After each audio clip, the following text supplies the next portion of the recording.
Welcome, everybody, to another Watt Talk. Today, I'm joined by the fantastic Wheel of Time YouTuber, Nablus.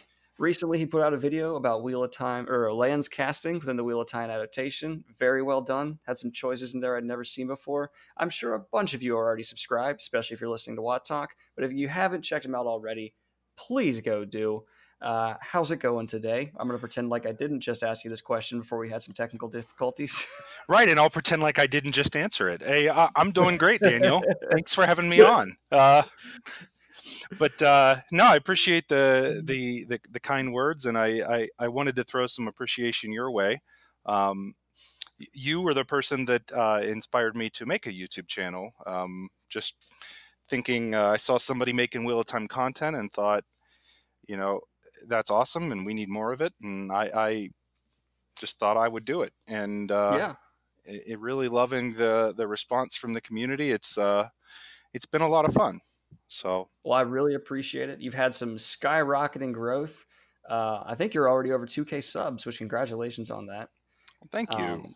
And before we had technical difficulties, you mentioned the fact that you've been a part of this community for a long time, and I really thought that was interesting. And I was wondering if you agree with the idea that since the Amazon TV show was announced, there's been an additional uptick. Have you seen even more, or has it seemed like a consistent rise? I think it's I think we've gone in phases because I think there was right when Memory of Light was released. There was a whole lot of obviously it's the end of the story. There was a lot of online community. There was a lot going on with the various content creators. People were putting stuff out on websites. There were a lot of blogs. There just wasn't a lot of YouTube content. But I think what we've seen is I think it's kind of reinvigorated a lot of the intensity, I guess, from the community in terms of the way they're paying attention to the series and getting excited about it, just because I think we're all real excited to see this finally after close to 30 years, see it finally put to screen. There's been so many times where it's almost been on TV or almost been a movie. And for those of us that have been following it for a while, this is just kind of an exciting time. So I think that's kind of where the uptick is coming from, certainly.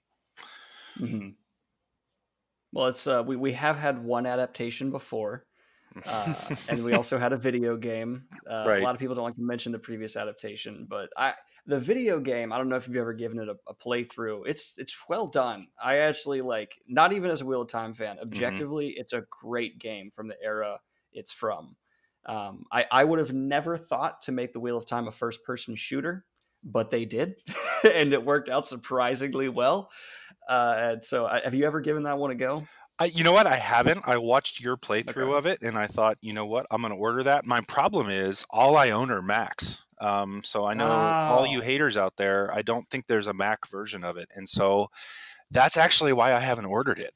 Okay. Now everybody's going to make fun of me for not owning PCs, but I don't. Hey, I'm hybrid. I got both, so I'm right there in the middle.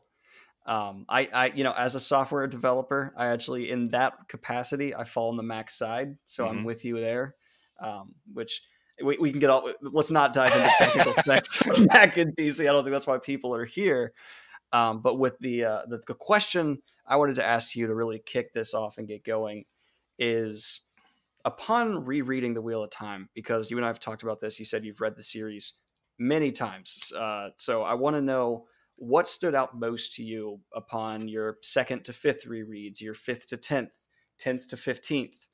What has stood out to you at various points as you've gone through again and again? So that there's a couple answers to that question, and I think it initially starts with, I guess, let me make a comment on it first. It's one of the most rereadable, if not the most rereadable story that I think I've ever come across. And I think I'll elaborate a little bit more on why that is, and I think that'll tell you a little bit about what I pull from it. But there's so much that you catch in a 14-book series that you might have skipped over, that I think when you go back and you reread the series again, inevitably you're going to find things that you didn't see before. And I think the thing that stands out to me the most, I don't know if you catch this at all, is just how good Robert Jordan was at foreshadowing. I guess you don't notice it your first time through sometimes, but there are things that he drops hints at in the very first book that you don't see until 5, 6, 7, 8 books later, even in the final book. And that's really impressive to do, in my opinion, to make it seamless like that, where you didn't even notice it, but you go back and reread and, oh, wow, that was right there the whole time. Mm-hmm. Do you ever catch that from your rereads? Yeah. Mainly most of what stood out most to me was Ishamael and a lot of the foreshadowing that came with just the stuff he's saying. I mean, especially in books 1, 2, 3, Ishamael is just doing history dumps for the reader very well. Like it doesn't feel like an exposition dump, but he's telling you this information that once you figure it out more clearly down the road, it becomes fascinating to reread his interactions with Rand. I really like the first time I read Wheel of Time. I distinctly remember thinking, who is this guy? What's he saying? This is just crazy. But if you go back and really pay attention to what he's saying, it makes so much more of the series make sense. It makes the Shadows hesitant to just outright kill Rand because, Moradin, he's got this obsession with Lews Therin. He wants this admittance of Lews Therin being wrong. He wants to validate being the betrayer of hope. And it's so fascinating to see him trying to get this validation from a farm boy almost. Because he knows it's Lews Therin, but it's so frustrating to him that it's not Lews Therin. You know what I mean? Sure. Well, and you bring up something else that I see, I think is also a strength of Robert Jordan's writing. And I notice this more as I reread. It's the concept of the unreliable narrator. Yeah. And I think the first couple times I read the series, I think where a lot of the hate sometimes for certain characters in the series comes from is that we know things they don't know, and we can't understand why they make the stupid decisions they do. Or they have the perceptions of things like, why didn't they just kill Rand at the beginning when they could have? Right. Why didn't they just wipe out all 3 farm boys and they win? Right. Or they tried to. I mean, you can start to ask questions that are like, why is Gawain so annoying? Why does Egwene do the things she does? What Robert Jordan does such a great job of is really isolating their perceptions of what's going on in a world where communication doesn't happen like it does for us. Absolutely. And because of that, you get very distinct perceptions of the way people are. And so they make decisions based on the way they perceive things. And he does such a good job of managing so many different characters perceiving things so differently. So that sounds like kind of a meta concept, but when you really kind of flesh it out, where you see that is just in, so I recently was I'm re-going through the audiobooks right now, which, by the way, I highly recommend if you want to reread. Even you haven't done the audiobooks, do that. It's a totally different perspective on the series. But I'm going through that again right now. And one of the stages I'm at is where Egwene is just finding out that the Ashamen have bonded Aes Sedai. And she is attributing that to, why did Rand allow that to happen? And there's a lot of anger and he's wrong. And if you flip it around, Rand is looking at it, well, the Aes Sedai kidnapped me. They've tried to badger us, and they did it without my knowledge. And the fact that they don't really come together, you've mentioned this on your channel, like a lot of stuff could have been worked out in this series if people would just sit down and talk to each other. But the fact that they both don't know each other's perspectives causes them to have, there's an animosity there that maybe wasn't there before, perceiving that Rand is just, Egwene's perspective is that Rand is just off doing what he thinks and he needs to be reined in. And there may be truth to that. And the flip side of that is Rand views her as, she's an Aes Sedai now. She's manipulative. She wants to control me. And because his distrust of Aes Sedai runs so deep at that point. Right. And now she's not the girl I grew up with. She's an Aes Sedai now. I can't trust her. The only Aes Sedai I kind of trust is Nynaeve. Right. Well, yeah. And I have so much defense and love for Nynaeve. I think I've made that abundantly clear on my channel. I love her and her arc.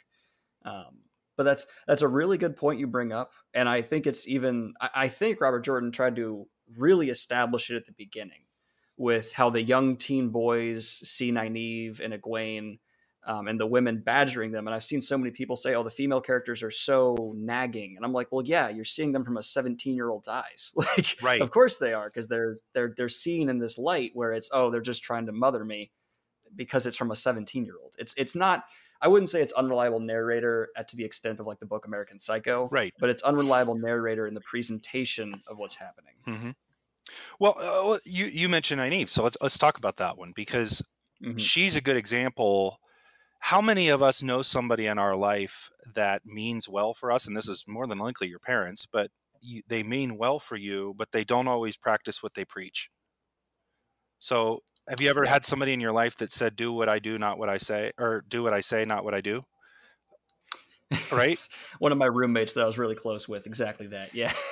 That's her. She really means well, and she doesn't always, she picks on, or she gets mad at people for being all about money and having nice things, but then she likes nice dresses, right? And other people point that out through their points of view throughout the series. That's Nynaeve. She cares deeply about the people that were essentially her, quote unquote, those were her charge. She was the wisdom. And so that really never goes away through the series, but yet at the same time, she struggles with the fact that some of the points of view that she holds of what's good for them, she doesn't always hold herself to the same standard. So she doesn't like people that are rude, yet she's rude sometimes, right? Yeah. I love that about her, because that's real. That's we know people like that, and that's very clearly who she is. She's not a perfect character. None of them are. Yeah. Oh, and in addition to that, I don't want this to go to the extreme where it's like, oh, none of Robert Jordan's characters are unlikable, or all of them are justified in the context of what they are. Some of them do have unlikable traits, which is actually part of the series I do like. I know some people prefer characters they can just like and get behind and they're always good with, but I prefer a character who you can disagree with ideologically, you can disagree with on their actions, but you still love them. And I think Robert Jordan really mastered that, especially with characters like Mat, right, who do and say things where it's like, oh, that's not cool, don't do that, but you still love him because he's Mat. And it's great. I think he is one of the most unique. I think he's one of the most unique characters I've ever read. And I say that because he comes, he's the lovable bard, not bard, but rogue type character, right? Like that's his role. But yet he has quite a few redeeming qualities that he doesn't even see in himself. Like the fact that he never breaks his word.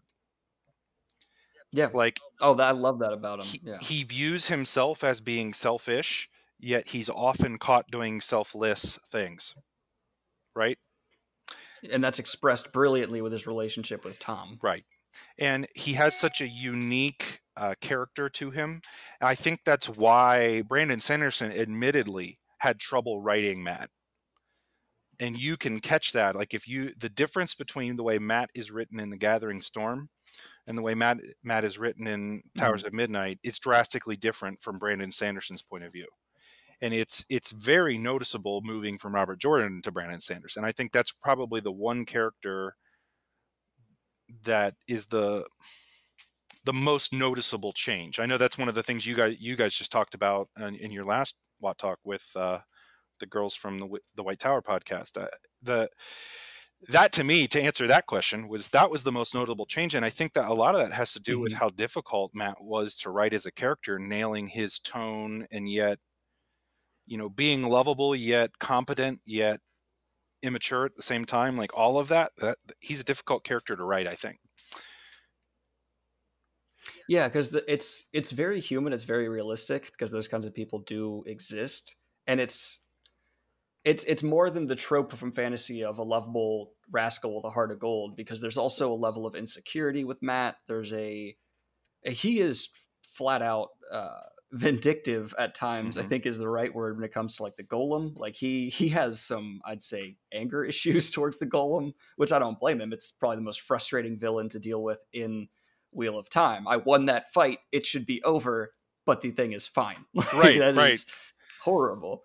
So I I kind of like the diversity to how, sitting in his mind as a reader, how he's very competent, very intelligent, very kind, yet there is certain moments with Matt where you can tell he's just done with it. Like he's going to do what he wants to do. And that's kind of, I think, where the more rapscallion stereotype comes from, because he's not patient. He's not good at dealing with slow, repetitive tasks or anything like that. And so that's why he kind of will jump the gun, I think is probably the best word, and climb the Stone of Tyr with a bag of fireworks in his back and blow a hole in a wall, instead of maybe coming up with a more realistic plan to save some people. Well, there's times that your original question, coming back to, things you notice in a reread, Matt is also simultaneously, there are times where you look at him like, how can you be so dumb, Matt? Yet like carrying fireworks in your back, scaling right. a wall. Like, yeah. How can you be that? Or the way he perceives Aes Sedai. Okay, like he almost has like White Cloak tendencies towards the power. Like, don't touch me with that. There's inner monologues where he says, I don't even know if I'd want to be healed. And where that comes from, I mean, the entangling with the politics of Aes Sedai, things like that, I can understand being wary of. But he has almost weirdly prejudiced views sometimes, but yet on the flip side, he's an incredibly talented tactician. He's actually really intelligent in terms of, but yet in kind of an earthy way, whereas Rand is cold and calculating. Perrin is thoughtful for the most part. That's a whole other topic. But Matt has this, it's such a weird dichotomy, I think, with Matt. And I think that's why he's such a complex and interesting character, because he fits a number of different stereotypes to me. And I think that's why he's always so interesting and fun. Just my thoughts on him. He's certainly, I think, one of everybody's favorite characters. I find very few people hate Matt. Of course, now you're going to get a bunch of comments now talking about how much they hate Matt, but I've yet to actually see people say they hate Matt who are fans of the series. There's people who aren't fans who say they hate Matt, but I think every fan I've met loves Matt. I could be mistaken. I probably misremember something, but just to bring it all full circle, I think what you're talking about, that complexity, is why it's believable Matt will hand a child and a starving mother a bag of gold, but he'll also be angry and, I guess the word I use, vindictive enough that before he pushes a golem into a pit of eternity, he'll say something like, I hope you can't die, so you do fall forever. Right. Like that's a messed up thing to say to anybody. Well, maybe not the golem, but that seems like there should be a disconnect there, but it's completely believable because this guy well enough, and that's just Robert Jordan's level of character detail. It makes sense. If Samwise Gamgee turned around and said something like that to an orc in Lord of the Rings, I'd be like, no, that's not what Sam would do there. But it works for Matt because that's the kind of character he is. And I'm sure if Tolkien wanted to write that character, I didn't mean to dismiss Tolkien. Yeah. I'm going to get some comment about that now. Got to be careful what you say, Daniel. I know. I never script videos. It's always off the cuff. I play a dangerous game. But back to the original question, I kind of want your thoughts on what jumped out to me the most on my second read through. So my first time reading Wheel of Time, I had a hard time with the amount of detail, which a lot of people mention. My dad, who's currently reading the series, constantly mentions how much the detail is bothering him. Just, oh my gosh, every bodice, every frill is explained and it's driving him nuts.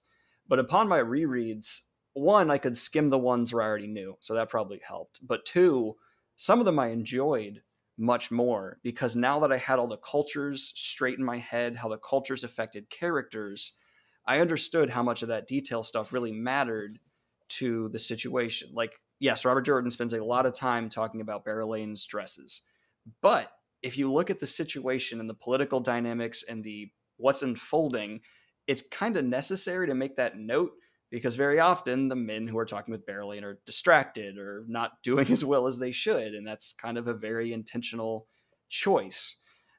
So that kind of cultural detail, the intense detail in every way, there were still certain parts where I skimmed and, okay, let's get past this. I don't need to hear about how Elaine is having trouble with the veil again and again and again. But I still thought a majority of it certainly served a purpose and enhanced the overall reading experience if you really enjoy if you really dive into why it's being explained as much as it is. And I'm completely, maybe this is not a valid defense of Robert Jordan's detail obsession, but I like it. In certain situations, I really did enjoy it.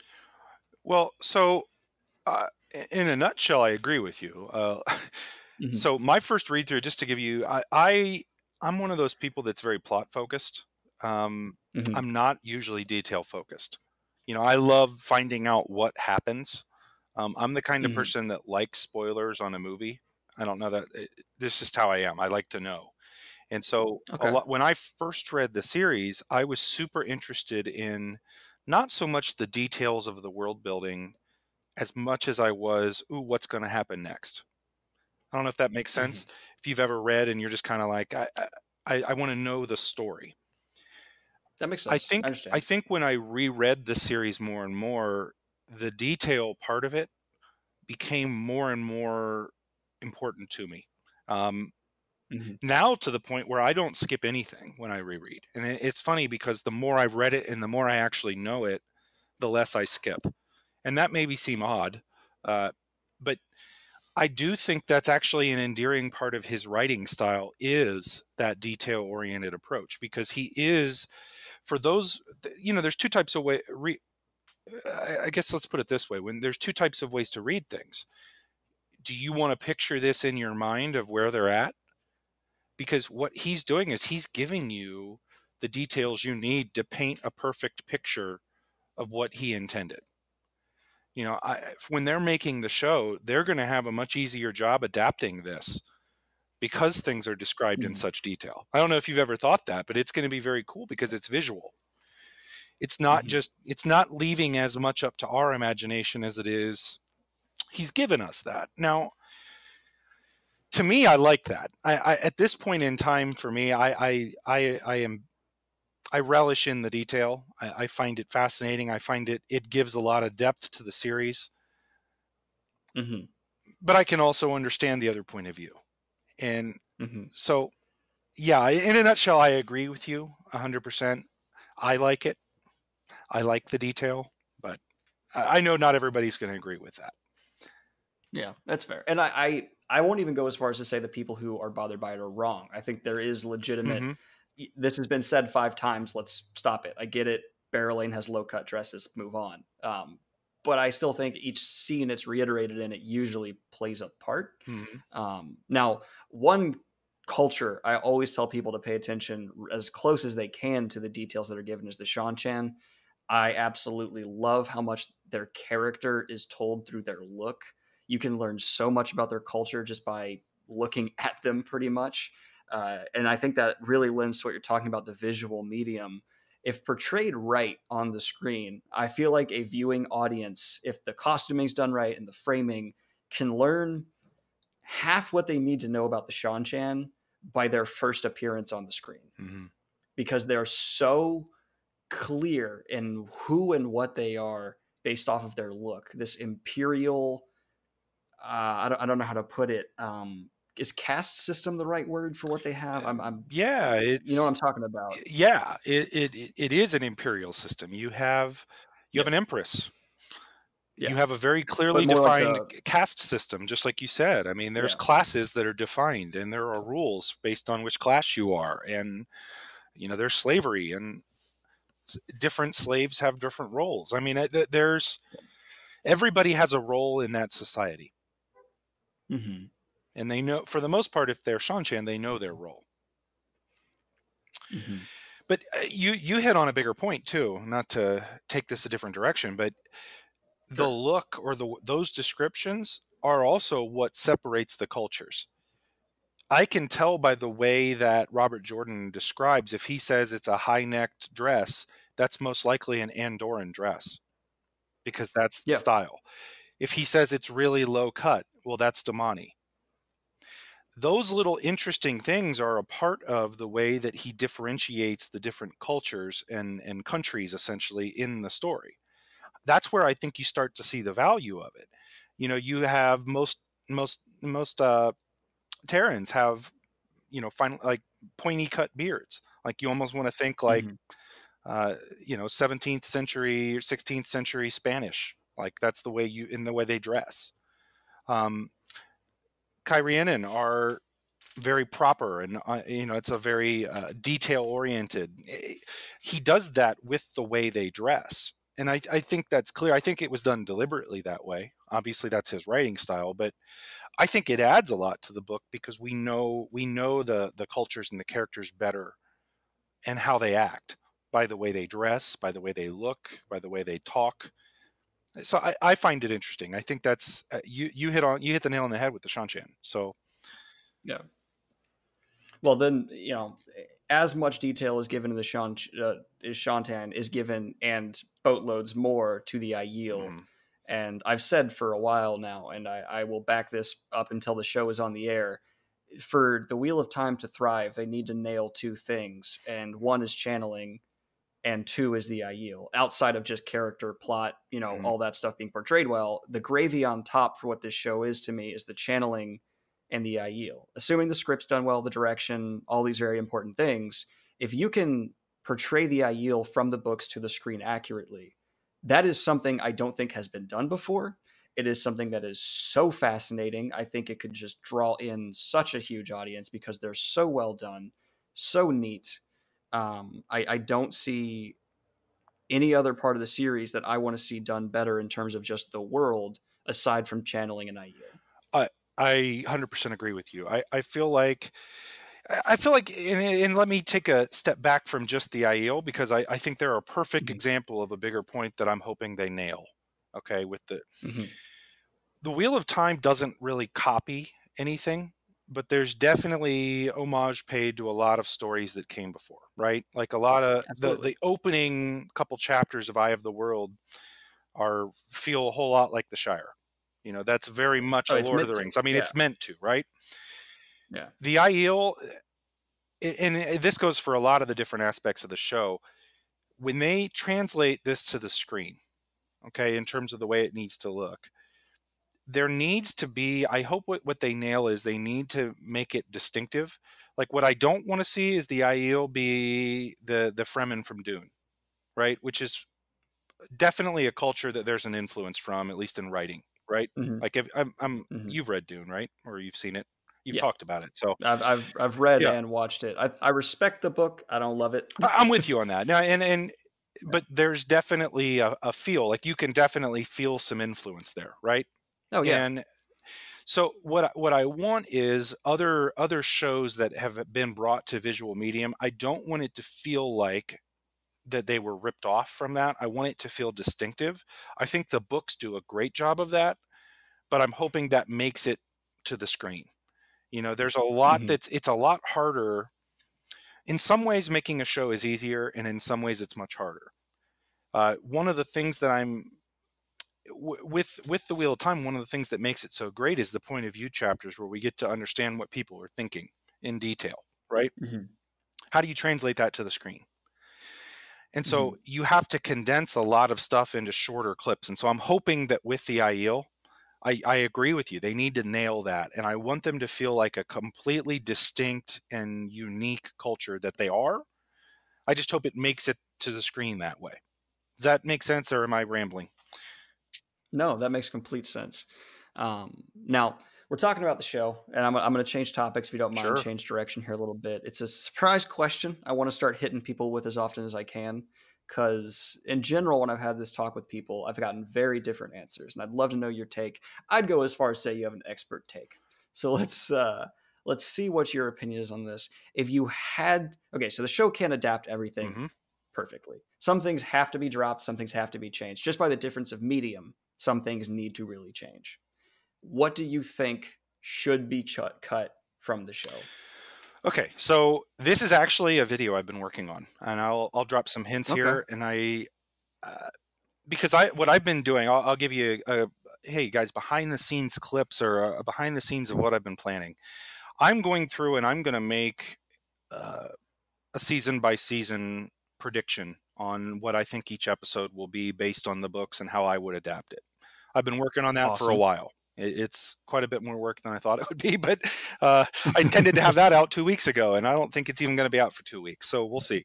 Let me know when they're up. I'll definitely let my audience know to go check them out for But sure. I want, so as a part of that though, you have to start thinking what needs to be cut, and there's a lot of factors that go into why things need to be cut from a series. And am I allowed to do a Game of Thrones or Song of Ice and Fire spoiler or no? Well, we've given a warning, so go right ahead. Okay. For instance, like, why did they choose to cut Lady Stoneheart from the show? Because it's a fairly large plot line in the books. Not large, but it's a plot line. And it's one that I think some people wanted to see. So why did they choose to cut that?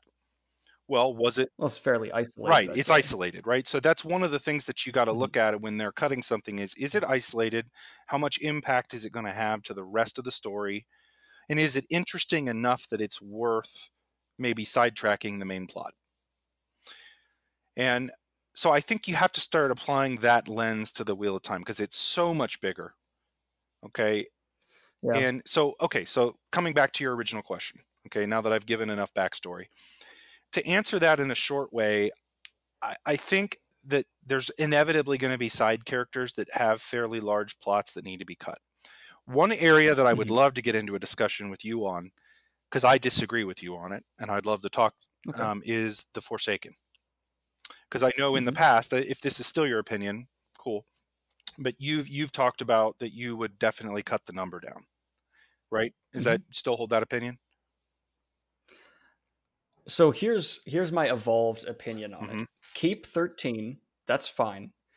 But in terms of how we interact with them, focus it down more.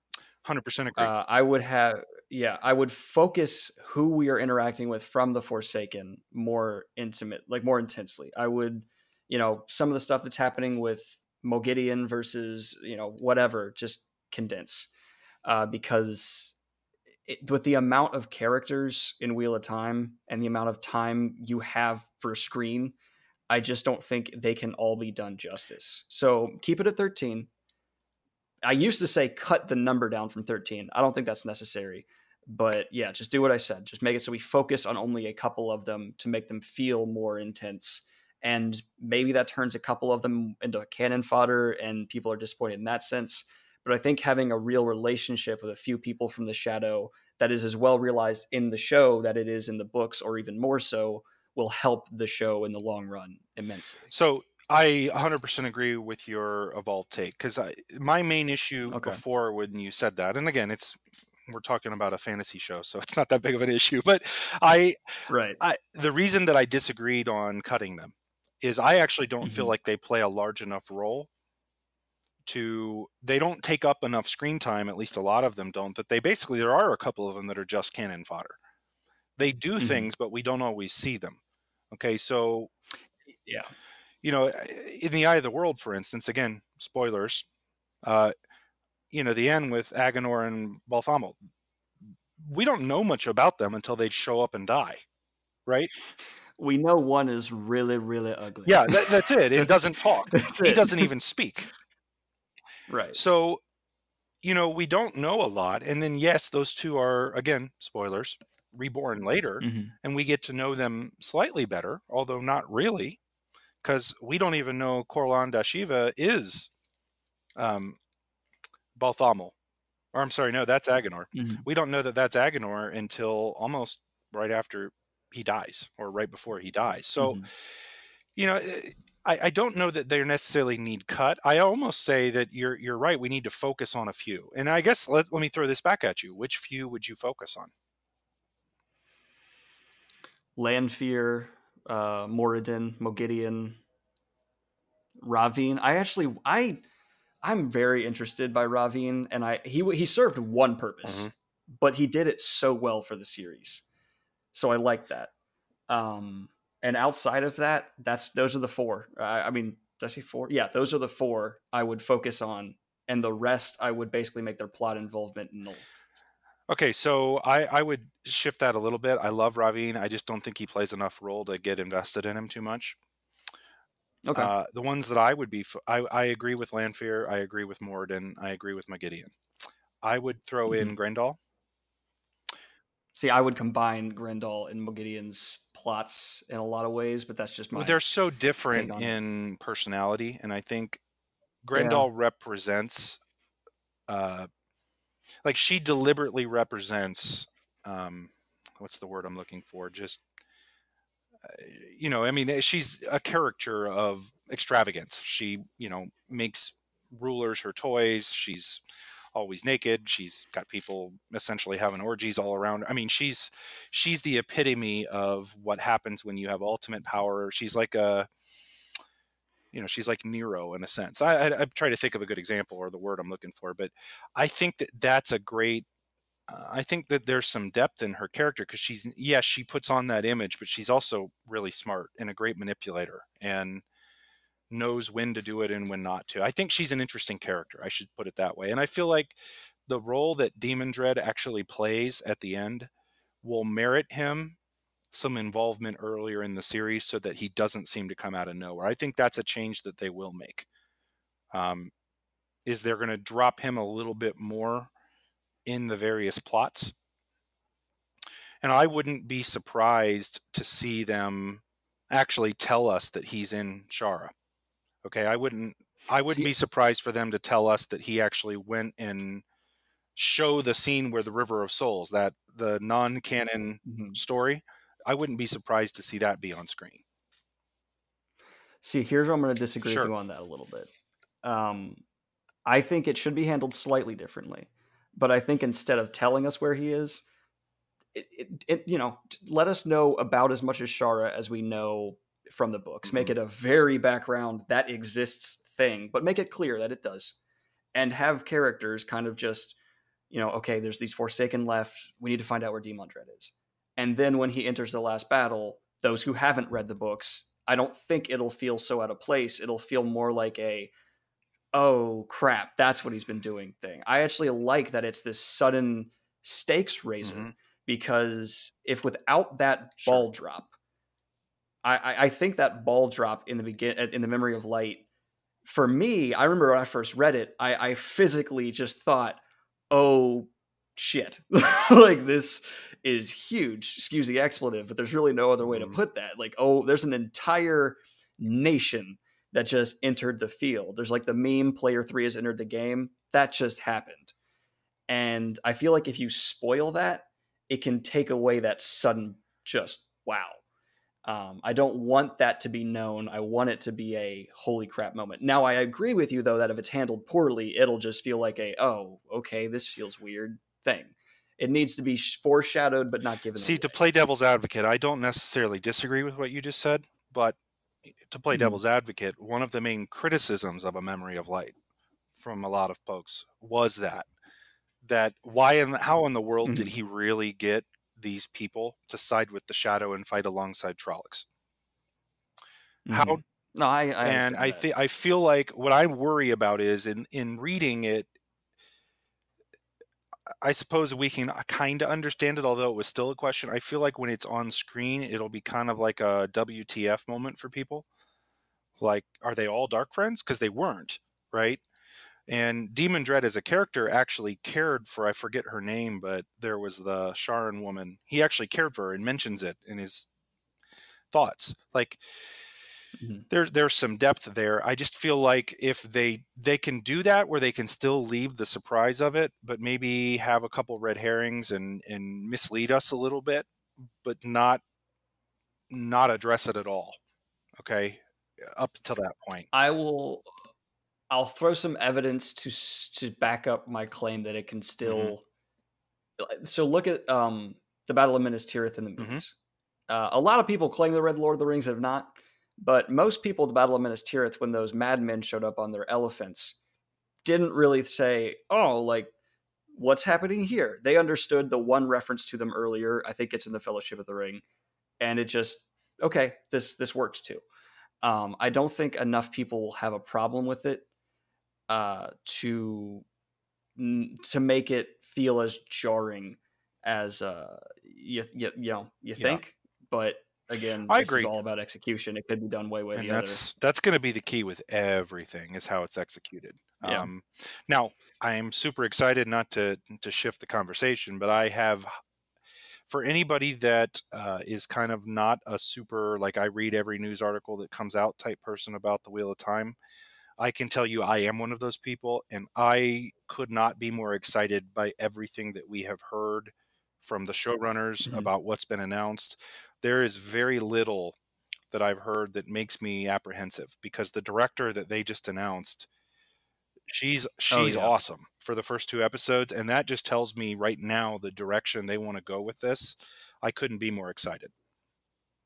I got more excited for Stranger Things season 3 because I know she's directing a couple episodes, and those episodes I'm going to be watching like a hawk, Right? just going, "Oh, okay, she framed it. Oh, that's a good choice. Okay, I didn't like that." I'm going to be diving in there all the deeper. So I already love Yep. Stranger Things, but now I'm just going to be now I have my Wheel of Time investment touching my Stranger Things Well, love. she's a cinematographer by trade before she was a director. So she was known I heard for that. being Yeah. really, really good at framing video and putting it to screen. And I'm just thinking Mhm. how well they can frame that the opening scene where they're walking down the quarry road and the black ride, like Yeah. how that can be framed and put, that can hook you from the very beginning. So I'm really glad they picked her to at least start it off, because I feel like if they can nail the beginning for new people, if that first episode can pull you in, the story's going to pull you in, right?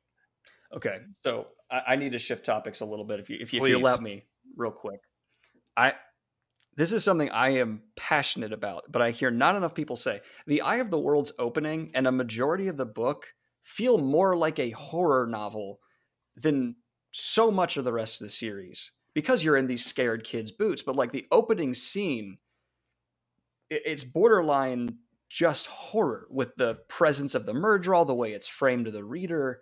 And if they don't do that, I will be disappointed. That should be a terrifying moment because it is for Rand, and we're in his boots, obviously, in that scene. So I sorry, you just bring up that scene, and I really hope they nail that because that for the first, especially when Rand and Matt are alone and they're being hunted, there's so many moments that should really be scary to the viewer.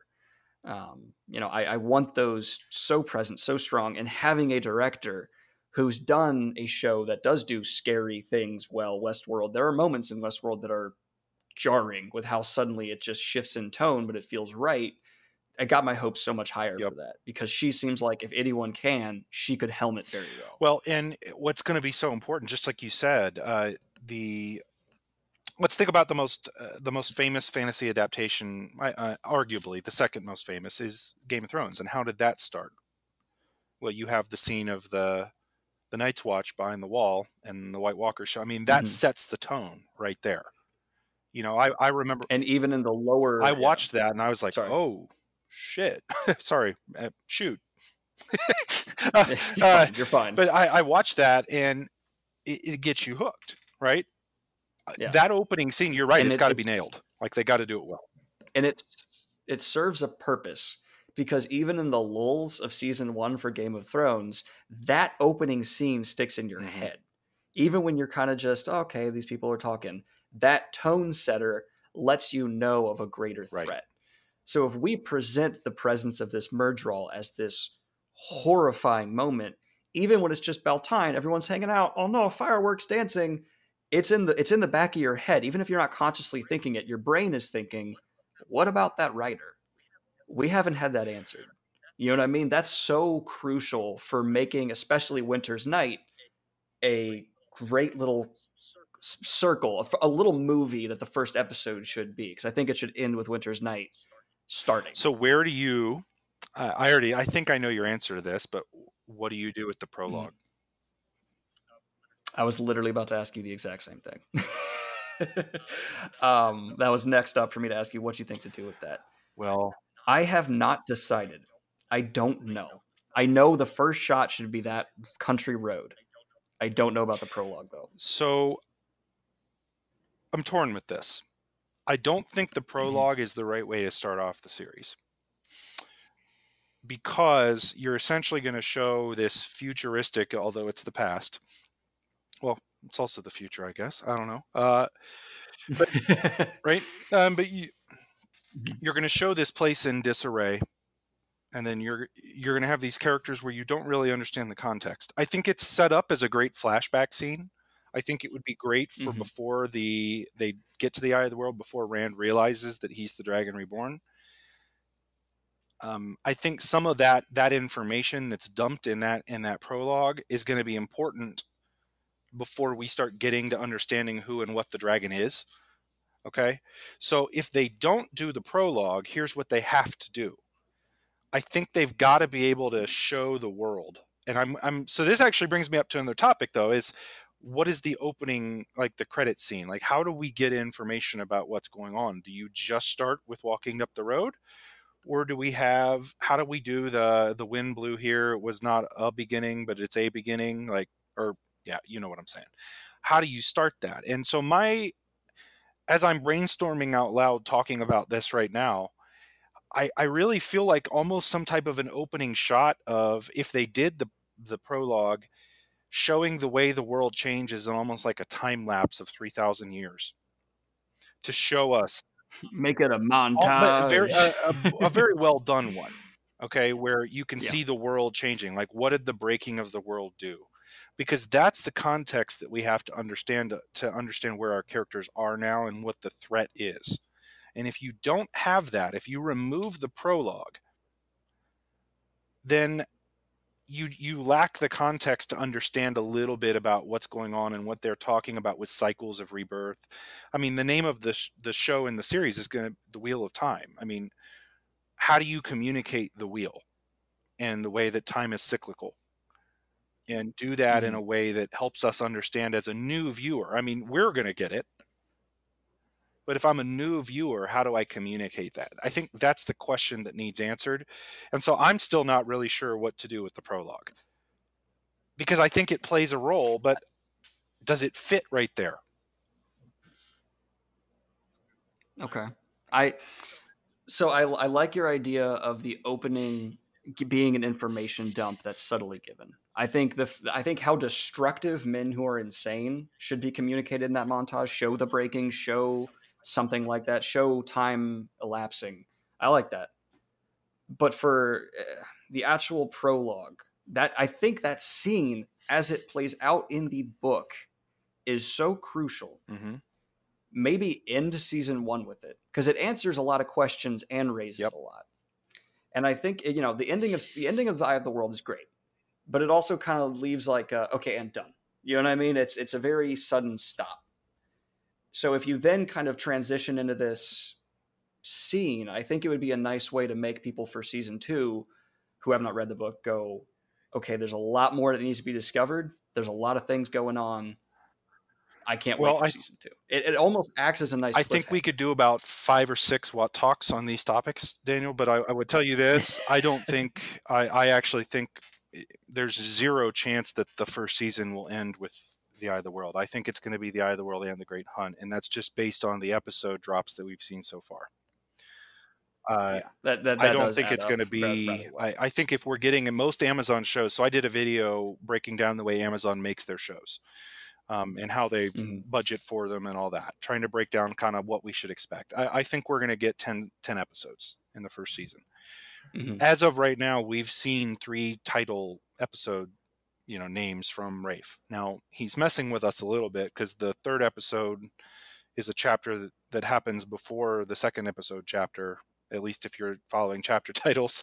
It's a place of safety, which is really when they get to Baerlon in the books, but I have a feeling that's going to be more when either they get to Caemlyn or either they get safe from the Trollocs, like they're on the Sea Spray or they're on Nynaeve catches Moraine and Perrin. And, I don't know where he's going with that, but at the pace they're running, they should finish the Eye of the World in probably 3 more episodes. So it's just at that pace, right? Like, how long can they spend in the ways? If that's the case, we're probably stopping seeing episode titles from Rafe. Because if he can't put out episode titles, this route without what's going to spoiling happen, how many right? he needs to stop now. Yeah. So that's kind of where I'm at with it, is I feel like they've already done that a little bit. Because the 3 episode titles they've released are the names of 3 chapters in Eye of the World. Okay. The first one ends with leaves taking, so it's leaving the 2 rivers after. So that's after Winter Night. That's a good chunk into the book. It's 10. It's almost 12 chapters in, 13 chapters of a 50 chapter book. Right. So the second episode is Shadow is Waiting, which is when they get to Shadar Logoth. Not to spoil all this for everybody, but it's just he's released it, so it's out there. And so that tells you how quickly they're moving. So I really think we're going to see at least, if not all of the Great Hunt, I think we're going to see a chunk of the Great Hunt in the first season. So I don't think the Eye is going to be the ending. Okay. No, I see that. Do you think the ending of season 1 will be the ending of book 2, or do you think it could end? So that's a good question. So where's the other good cliffhanger moments if it's not that? And that's a whole topic I think we could probably get into in another video. But I would say, if I had to, off the top of my head, if they're not doing that, they could do when Egwene gets collared. Just as a cliffhanger moment and move from there. If they don't want to end with Rand in the sky, I think that would be a hell of an ending, though. Yeah, if we're going this pace, which I had not realized, but you're absolutely right, we are. I think ending with Rand in the sky is the way to do it.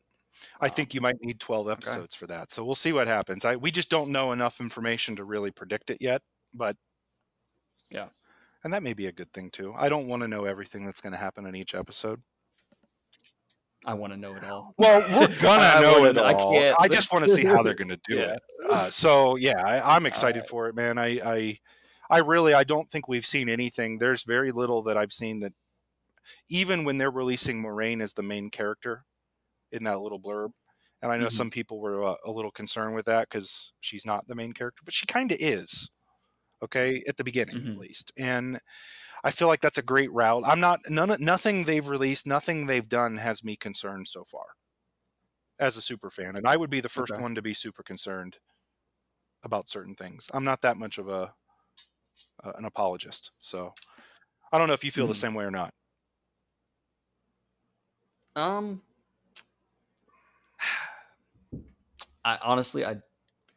don't know.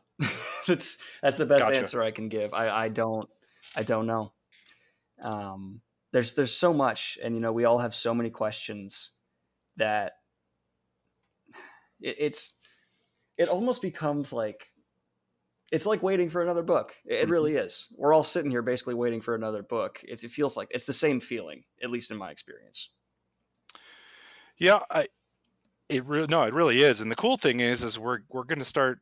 I don't know if people aren't really versed in this, we're going to start getting news dumps here, fairly large news on the series here in the next couple months. I mean, I think we'll start seeing casting stuff in the next month or two, because they're starting to film later this year.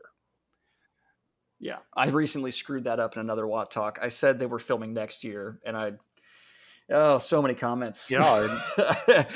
I screwed that up. Well, it tells you, though. It tells you how quickly they're moving. And so we're going to start seeing casting news. That's why people are asking me for casting videos. So I kind of decided to throw a few out there, and I'll do a couple more analyzing what people are talking about in the community, because I think we're going to start hearing this stuff here soon. Hashtag Gilbert Godfrey for Galad. I feel you. Daniel Green for Oliver. Okay. Well, on that note, all right, that's been another Watt Talk for y'all. I hope you guys enjoyed this one. Thank you, Nablus, for coming on. I appreciate it so much. Anytime. All right, I'll definitely have you on again in the future. Oops, looks like we lost connection there for a second. I'm here. I was going to say anytime, man. I'm here. Can you hear me? Oh, no. Well, that's how we're going to end the Watt Talk. I lost the connection right as we're wrapping up. I hope you guys enjoyed this episode. Go subscribe to Nablus if you have not already. Have a good one, y'all. Peace.